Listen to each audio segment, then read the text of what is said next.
Hello learners, welcome back to Study Science with Hina Sharma. In last lecture we studied about grafting. हमने क्या पढ़ा था last lecture में? Grafting क्या होती है, ग्राफ्टिंग कैसे की जाती है और ग्राफ्टिंग के क्या क्या टाइप होते हैं. ठीक है, अब नेक्स्ट टॉपिक है यहाँ पे माइक्रो प्रोपगेशन. ग्राफ्टिंग क्या था? आर्टिफिशियल वेजिटेटिव प्रोपगेशन का एक टाइप था ग्राफ्टिंग. ठीक है, अब यहाँ पर आर्टिफिशियल वेजिटेटिव प्रोपगेशन का एक और टाइप है माइक्रो प्रोपगेशन. क्लियर है सबको? माइक्रो प्रोपगेशन भी आर्टिफिशियल वेजिटेटिव प्रोपगेशन का ही एक टाइप है. ठीक है, नेक्स्ट टॉपिक है हमारे पास माइक्रो प्रोपगेशन. माइक्रो प्रोपगेशन होता क्या है? देखो नाम से ही थोड़ा क्लियर हो जाएगा आपको. माइक्रो मतलब छोटा, बहुत छोटा. जब हम प्लांट के किसी छोटे से छोटे पार्ट को लेकर प्रोपगेशन करवाएंगे वेजिटेटिवली, उसे हम बोलेंगे माइक्रो प्रोपगेशन. और हम क्या करेंगे, यहाँ छोटे से छोटा पार्ट हम क्या लेंगे प्लांट का? प्लांट के टिश्यूज. ठीक है, हम क्या करेंगे? एक प्लांट के टिश्यूज लेंगे और उन टिश्यूज से लैब कंडीशंस में आर्टिफिशियली प्लांट प्रोड्यूस करवाएंगे. और जब आर्टिफिशियली वो प्लांट प्रोड्यूस हो जाएगा लैब में, फिर हम उस प्लांट को जो गार्डन है, जो सॉयल है, वहाँ पर ट्रांसफ़र कर देंगे. ठीक है, माइक्रो प्रोपगेशन. और इसी को हम क्या बोलते हैं? Propagation by plant tissue culture. Plant के टिश्यू को कल्चर करके जो हम प्रोपगेशन करते हैं, that is plant tissue culture और micropropagation. Now tissue known as explant. Explant क्या होता है? प्लांट का वो पोर्शन जिससे हम माइक्रो प्रोपगेशन करवाते हैं, उसको हम बोलते हैं एक्सप्लांट.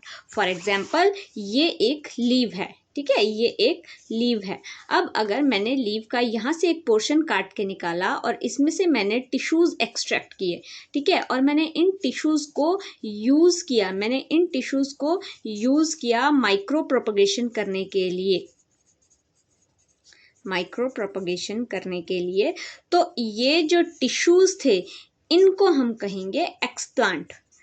प्लांट का वो टिश्यू, प्लांट के वो पार्ट जिनको हम माइक्रो प्रोपगेशन करने के लिए यूज़ करते हैं, उसे हम क्या बोलते हैं? एक्सप्लांट. देखिए, tissues known as explant from desired plant. Desired plant वो होगा जो हमें चाहिए, जिसकी हमें क्लोनिंग आगे करनी है, जिसकी हमें माइक्रो प्रोपगेशन करनी है. ठीक है, वो डिजायर्ड प्लांट होगा. उसके टिश्यूज़ लेंगे और उनको ग्रो करेंगे एक कल्चर मीडियम में अंडर एसेप्टिक कंडीशन. देखिए, माइक्रो प्रोपगेशन समझने के लिए मैं पहले आपको नॉर्मल फार्मिंग समझाती हूँ.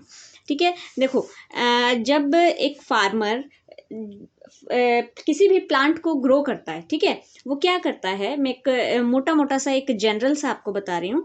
एक फार्मर क्या करता है जब किसी प्लांट को ग्रो करता है?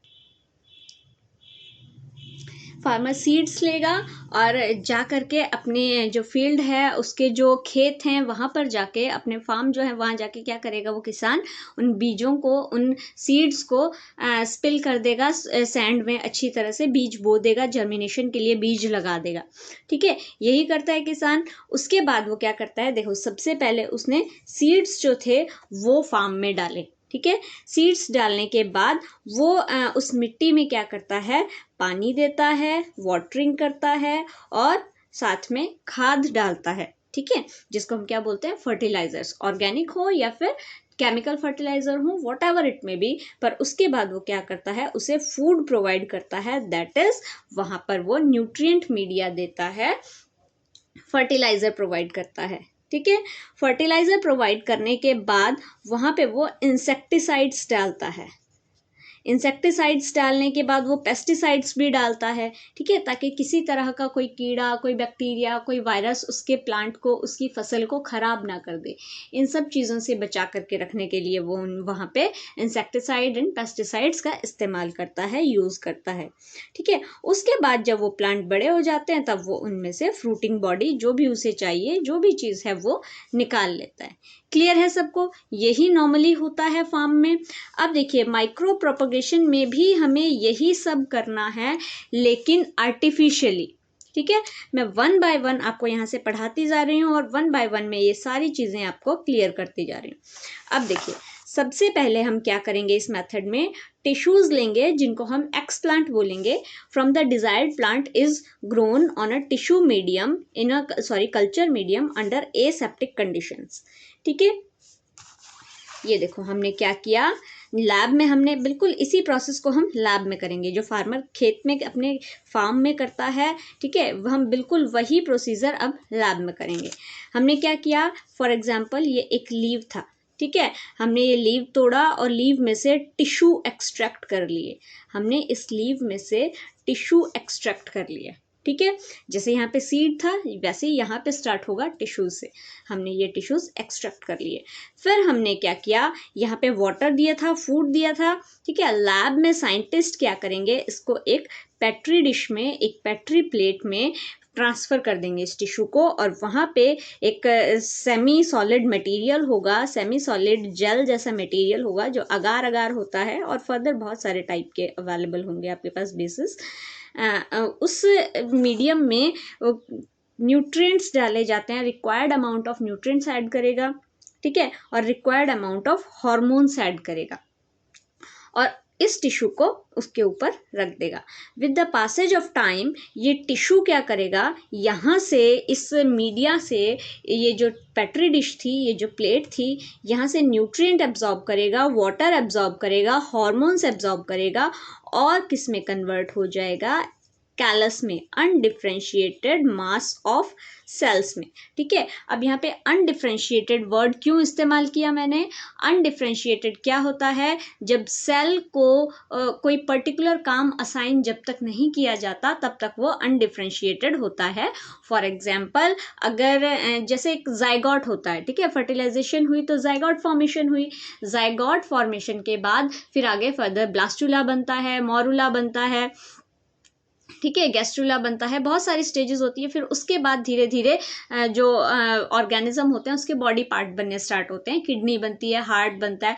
तो जब तक ऑर्गन डेवलपमेंट स्टार्ट नहीं हुई थी, जब तक एक पर्टिकुलर सेल को नहीं पता था कि उसे फाइनली क्या बनाना है, तब तक वो अनडिफ्रेंशिएटेड था। जब तक वो मास ऑफ सेल्स थे, सिर्फ 1 से 2, 2 से 4, 4 से 8 सिर्फ सेल्स डिवाइड हुए थे, तब तक वो मास ऑफ सेल्स था, उसे हम कैलस बोलेंगे। और जब उस कैलस के सेल को पर्टिकुलर काम असाइन हो जाएगा और वो एक पर्टिकुलर ऑर्गन बनाने लग जाएंगे, तब हम बोलेंगे कि यहाँ पे डिफ्रेंसिएशन हो चुकी है। तो यहाँ पे जो होगा वो अनडिफ्रेंशिएटेड मास ऑफ सेल होगा, जिसे हम कैलस बोलेंगे, ठीक है। अब इन कैलस को और हार्मोन्स प्रोवाइड किए जाएंगे, इस पेट्री डिश को और डिफरेंट टाइप के हार्मोन्स प्रोवाइड किए जाएंगे, ठीक है। साइटोकाइंस और ऑक्सिन अलग अलग प्रोपोर्शन में प्रोवाइड किए जाते हैं, वो अभी मैं आपको नोट्स में से बताऊंगी। बट स्टिल ये हार्मोन्स प्रोवाइड करने से क्या होगा, यहाँ पे कुछ रूटिंग बॉडीज आ जाएंगी, इसकी रूट्स डेवलप होने लग जाएंगी। फिर हम अगेन हार्मोन चेंज करेंगे, उसका न्यूट्रिशनल मीडिया चेंज करेंगे, फिर धीरे धीरे शूट्स बनने लग जाएंगी, रूट आ गई, शूट आ गई, छोटा सा प्लांटलेट आ गया। फिर उसे वहाँ से हम क्या करेंगे, जैसे ही एक प्लांटलेट जर्मिनेट हो जाएगा, यहाँ पर अगार अगार की प्लेट के ऊपर लैब में जब ये प्लांटलेट आ जाएगा, फिर इस प्लांटलेट को हम क्या करेंगे, एक पॉट में ट्रांसफ़र कर देंगे, यहाँ पे मिट्टी में लगा देंगे। क्लियर है सबको, समझ आया? ये क्या था, माइक्रो प्रोपगेशन। एग्जैक्टली वही हुआ जो कोई किसान अपने खेत में करता है, लेकिन यहाँ साइंटिस्ट ने किया, यहाँ किसान ने किया। ये लेबोरेटरी कंडीशन में हुआ, ये नेचुरल कंडीशन में हुआ। लेबोरेटरी कंडीशन में हम टिश्यूज़ को कल्चर करेंगे, ये नेचुरली सब कुछ था। क्लियर है? अब देखिए, cells grow into an undifferentiated, ये जो हमने एक्सप्लांट लिया था उसे हमने क्या किया, लैब में कल्चर मीडियम पे डाला, पेट्री डिश के ऊपर डाला, वहाँ वो cells undifferentiated mass of cells में डिवाइड हो जाएंगे, जिसे हम कहेंगे callus. Now the medium use to grow callus contain auxin. जब हमने कैलस को ग्रो करने के लिए जो मीडियम लिया है, जो मीडिया लिया है, उसमें ऑक्सिन्स होंगे, साइटोकाइनेंस होंगे, इक्वल प्रोपोर्शन में। ये दोनों हार्मोन्स हैं, दोनों को बराबर प्रोपोर्शन में लिया होगा। जब दोनों को हम बराबर प्रोपोर्शन में लेते हैं तो ये प्रमोट करते हैं सेल डिवीजन को, ठीक है। तो मतलब कैलस अच्छे से आगे डिवाइड होना स्टार्ट हो जाएगा। फिर हम उसे एक और मीडिया पे ट्रांसफर करेंगे, कैलस को हम एक और मीडिया पे ट्रांसफर कर देंगे where auxin is more than cytokines. यहाँ पर क्या होगा, जो ऑक्सिन है वो साइटोकाइन से ज्यादा होगा। मतलब नेक्स्ट मीडिया पे जब हम ट्रांसफर करेंगे तो साइटोकाइन की कंसंट्रेशन कम होगी और ऑक्सिन की कंसंट्रेशन ज्यादा होगी। जब साइटोकाइनिन कम और ऑक्सिन की कंसंट्रेशन ज्यादा होगी तो ये ट्रिगर कर देगा रूट फॉर्मेशन को, ठीक है। तो उस कैलस में से धीरे धीरे छोटी छोटी रूट्स डेवलप होनी स्टार्ट हो जाएंगी। कुछ टाइम बाद, कुछ दिनों बाद जब रूट्स डेवलप हो जाएंगी फिर हम उसे वहां से अगेन एक और पेट्री डिश पे ट्रांसफर करेंगे, ठीक है। एक और पेट्री डिश पे जब हम इसे ट्रांसफर करेंगे तो वहां पर साइटोकाइनिन ज्यादा होगा, ठीक है। पहले ऑक्सिन ज्यादा रखा था, फिर दूसरी पेट्री डिश पे हमने साइटोकाइनिन ज्यादा रखा है। साइटोकाइनिन ज्यादा होगा तो दिस प्रमोट शूट फॉर्मेशन और शूट फॉर्मेशन हो जाएगी, ठीक है। नाउ रूट भी फॉर्म हो गई है, शूट भी फॉर्म हो गई है। The two phytohormones allow differentiation of callus into plantlet. इन दोनों हार्मोन्स ने क्या ट्रिगर किया, जो कैलस था उसमें से पर्टिकुलर रूट निकले, शूट निकले, मतलब प्लांट को उसकी फॉर्मेशन अचीव करने में हेल्प करवाई। तो हार्मोन्स क्या करते हैं, हार्मोन किसी की बॉडी को अलाउ करते हैं डिफरेंशिएशन, दैट इज एक पर्टिकुलर फॉर्म को अचीव करने में हेल्प करते हैं, ठीक है। अब जब ये प्लांटलेट छोटी छोटी बन गई हैं, छोटे से रूट आ गई हैं, छोटी छोटी शूट्स आ गई हैं, अब इन प्लांटलेट्स को ट्रांसप्लांट किया जाता है इन पॉट्स और soil. Culture medium contain growth hormone, ठीक है। जो कल्चर मीडियम हमने ये प्रोवाइड किया था, इस कल्चर मीडियम में हमारे पास ग्रोथ हार्मोन्स थे, ऑक्सिन्स एंड साइटोकाइनेंस, और ग्रोथ हार्मोन्स के साथ हमारे पास यहाँ पे सारे के सारे न्यूट्रिएंट मीडिया थे, जो भी फूड उस प्लांट को ग्रो करने के लिए चाहिए था, जो नॉर्मली वो सॉइल में से एब्जॉर्ब करता है नेचुरल कंडीशन में, वही विटामिन्स, मिनरल्स, न्यूट्रिएंट्स जो भी उसे चाहिए था वो सारा हमने जो हमने मीडिया प्रोवाइड किया था टिश्यू कल्चर को ग्रो करने के लिए, वहाँ पे हम देंगे। Bye micro propagation disease free plants can be obtained. अब देखिए माइक्रो प्रोपगेशन से डिजीज फ्री प्लांट ऑब्टेन किए जाते हैं। क्यों? क्योंकि देखो नेचुरल कंडीशन में तो फार्मर ने पेस्टिसाइड, इंसेक्टिसाइड डाले थे, लेकिन जब हमने लैब में ये सब किया तो हमने कैसे किया, एसेप्टिक कंडीशन मेंटेन करके किया, सैनिटाइजेशन प्रॉपर की, ठीक है। हम लैमिनार एयर फ्लो के अंदर ये सब करते हैं। लैमिनार एयर फ्लो एक ऐसा कैबिनेट होता है जहाँ पर एक भी बैक्टीरिया नहीं होता, वहाँ पे अल्ट्रावायलेट रेज के लिए एक ट्यूब लगी होती है, ठीक है। ये थोड़ा सा आप जब लोग बायोलॉजी को आप और सीनियर क्लासेस में पढ़ेंगे तो आप डिटेल में पढ़ पाएंगे कि लैमिनार एयर फ्लो क्या होता है, बट अभी के लिए आप इतना समझ लीजिए, लैमिनार एयर फ्लो एक ऐसा कैबिनेट होता है जहाँ हम एसेप्टिक कंडीशंस मेंटेन करते हैं, ठीक है। तो उस लैमिनार एयर फ्लो के अंदर हम ये सारे प्रोसीजर्स करेंगे, ठीक है। सैनिटाइजेशन प्रॉपर करेंगे तो वहाँ पे कोई भी बैक्टीरिया, पैथोजन कुछ भी इस टिश्यू के अंदर इन्वेड नहीं कर पाएगा। जब हम कोई भी बैक्टीरिया, वायरस, पैथोजन इन्वेड नहीं कर रहा है, हम लैब में ये सारा काम कर रहे हैं, तो क्या होगा, डिजीज फ्री प्लांट बनेगा, प्लांट को कोई डिजीज नहीं होगी। जैसे फार्मर ने, किसान ने इंसेक्टिसाइड, पेस्टिसाइड डाले थे, बिल्कुल वैसे ही हुआ यहाँ पे भी, ठीक है।